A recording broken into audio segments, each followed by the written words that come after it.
travel with Rachel. Rachel travels.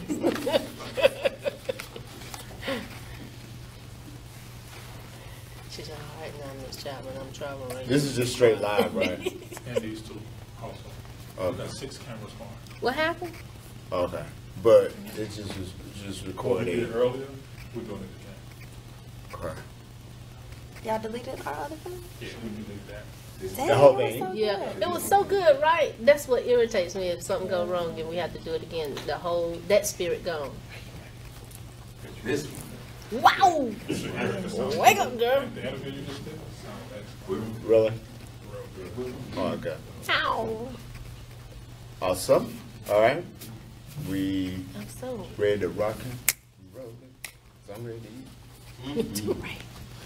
Hello, everybody. It's Kim Chapman And Sammie Haynes. with Sheen Talk Live and Sheen Talk Talk Tuesday. Tuesday. Yeah. And we have Rachel Travels, Rachel Hill. Yes, ma'am. And we are so happy to have you. Like, I am just so impressed with you as a young Thank 20-year-old. I know when I was growing up, my mom told Not me, quite. well, you know, you in your 20s. I'm at 30. Really? Yes. Okay, But you're at the top, though. Yes. You're beginning 30s. You're not Yes, like the rest right. of us. We don't, down leave, in we here. don't leave her in her 20s. Yes. Because I'm in my 20s. Yes. Yeah, let's leave it there. Yes. Yeah, but you know, you and I have been talking, well, we've all been talking on set, but it just amazes me because when I was growing up, my mom told me you have to finish high school, you have to go to college, you have to get married, and you have to have children, and you have to live in a house with the white picket fence and be happily ever after. That is not true. Right. And I'm so glad that the young people are starting to just like break out and change the course of what my mother taught me. And what my mother taught me, my parents taught me. Really? Mm-hmm. Wow. So what did they do when you just said it's enough? So tell everybody about what that's enough means when I said that. Sure. So I had the life that, you know, you mentioned. I went to school, I got the degrees, I got the great corporate job. I was 25, 26, making 6 figures, living in New York City. So I literally had the ideal, perfect life, right? But after working for a couple of years in a very tough environment, working 60 hours a week, 11:59, I'm getting emails and texts from directors about a presentation that needs to be presented the next morning. I decided, you know, that wasn't going to be my life and that I could recreate my life over again. Recreate. Yes, you know, because for most of us, our life is kind of created for us, or it's told this is the path that you're supposed to go down. And I guess I'm a rebel in the sense that I know I don't have to do what other people want me to do. I don't have to be put into this box. And then at the same time, I was diagnosed with anxiety disorder and depression at 26. And it was either take medication, take antidepressants, or go see a therapist. So I silently suffered going to see a therapist every Wednesday. And then finally, I just decided, no, this can't be my life. Like, I can't just remedy my feelings on something synthetic. And so I decided to leave corporate America and travel for 3 months by myself through Southeast Asia, solo, completely with a book bag. And then I started Rachel Travels. Wow, that's amazing. Thank you. I can't even see myself. Like, I don't even think that that's in my journey. Oh, maybe it is now in my later 30s. Okay. Yeah. Going somewhere backpacking alone. Yeah. Wow. That's courageous. Yeah, that's very really courageous. of you That's to like, do that. I'm going to do it. And I never thought about that. I've seen kids do it on TV, but Yeah. I'm sitting right here. And so I'm really privileged to know you. Thank you. Yes. Thank you. So, and you went to Cuba last year. I did. And so what do you think about Cuba? Well, I know that Cuba is like a very popular destination this year, but personally, it's not that I didn't love my experience, but I think that it's at a point now where it's losing the authentic feel of what real Cuba is supposed to feel like. Because going to Havana, you already see the mega hotels popping up on the shore. So I was like, wow, we missed it. Like, we missed that real Cuban feeling in Havana, at least. When you go to other cities outside of Havana, it is a lot more authentic. But initially, I was a little bit disappointed that I didn't get the initial feel of Cuba because of the influx of these Western or American influences. Yeah, that's what I don't like America.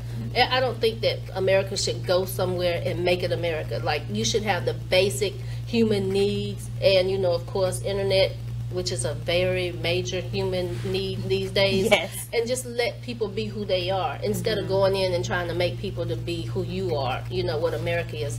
And that, to me, is one of America's downfalls. They need to take care of this country. Absolutely. This country got so many issues.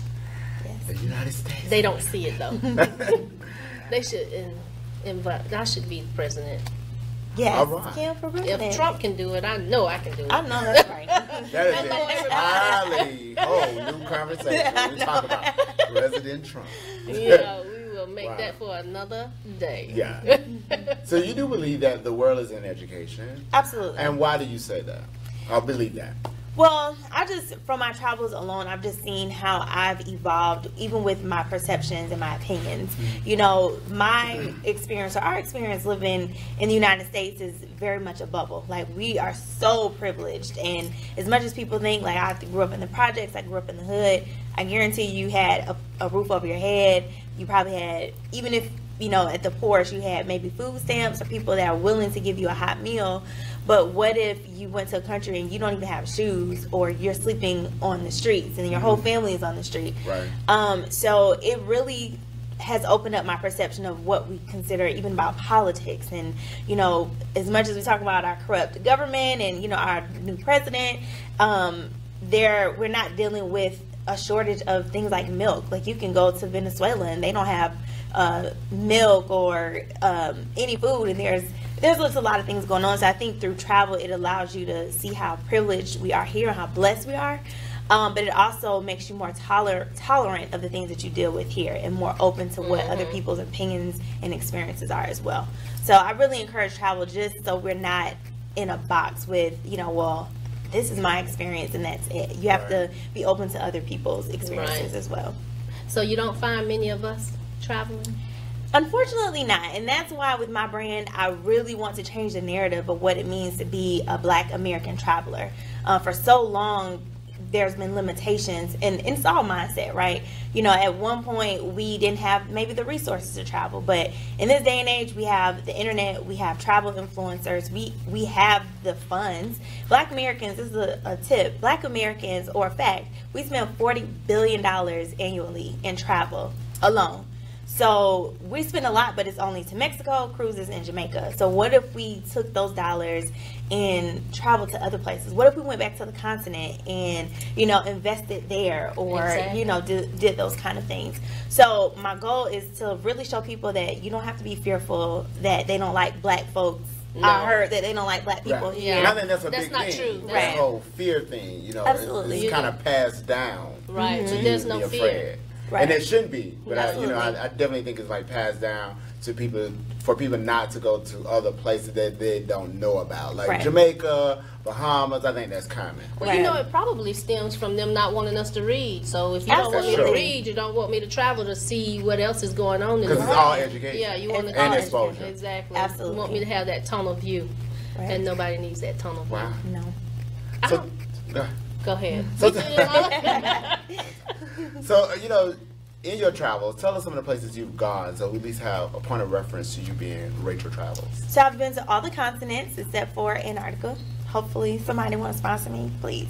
I like that pitch. Somebody want to sponsor me? Sponsor you, girl. So I celebrated New Year's in Sydney, Australia, going into 2016, which is like a huge bucket list thing for me. I've gone to Italy. I'm going to China, all over Southeast Asia, Brazil. I just came back from Chile. Been to Machu Picchu, the Great Wall of China. Like, I try to hit all of the world wonders. So That's Wow. Wow. And how can everybody reach you to get all the information? Because you do give consultations as far as, tell them. So if you are interested in traveling abroad, but you are not sure how to start, then we can do, I like to call them coffee dates, because travel consultant just sounds so played out. You elevated that whole thing, coffee date. Coffee date. Like, we get on a video and we can talk and we can connect.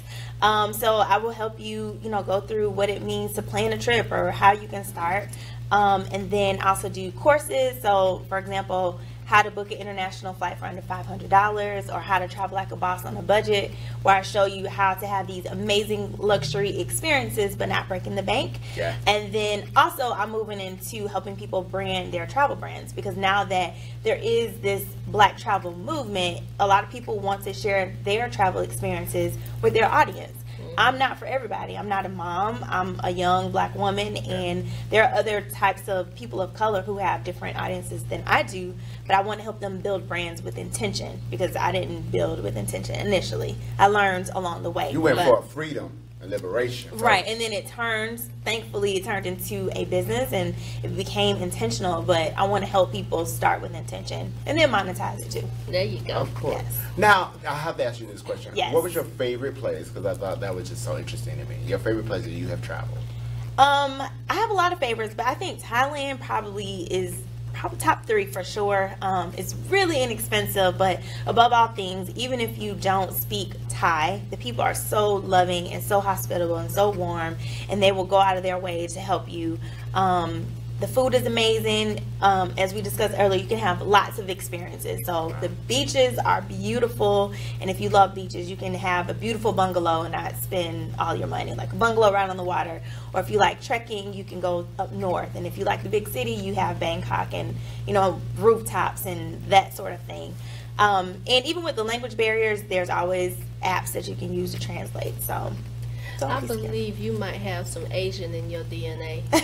Probably. I feel like I was a Thai lady in my old life because I love Thai food. Yes, I love it. Sometimes your spirit knows where you're connected. So I can see that. Back to Asia. I love it. Yeah, you should do that. You made me want to go to Thailand, though. Yeah. You have to go. You will love it.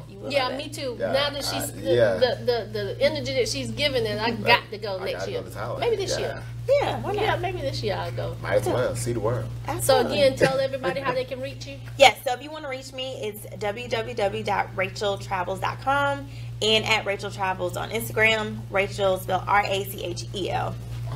Yes. Great. Thank you for having me. Thank you for coming. It's been awesome having you. Sharing your world experience. Exactly. Appreciate it. Everybody, thank you again for being with us and joining us with another edition of Talk Tuesday with Sheen Magazine. Thank you.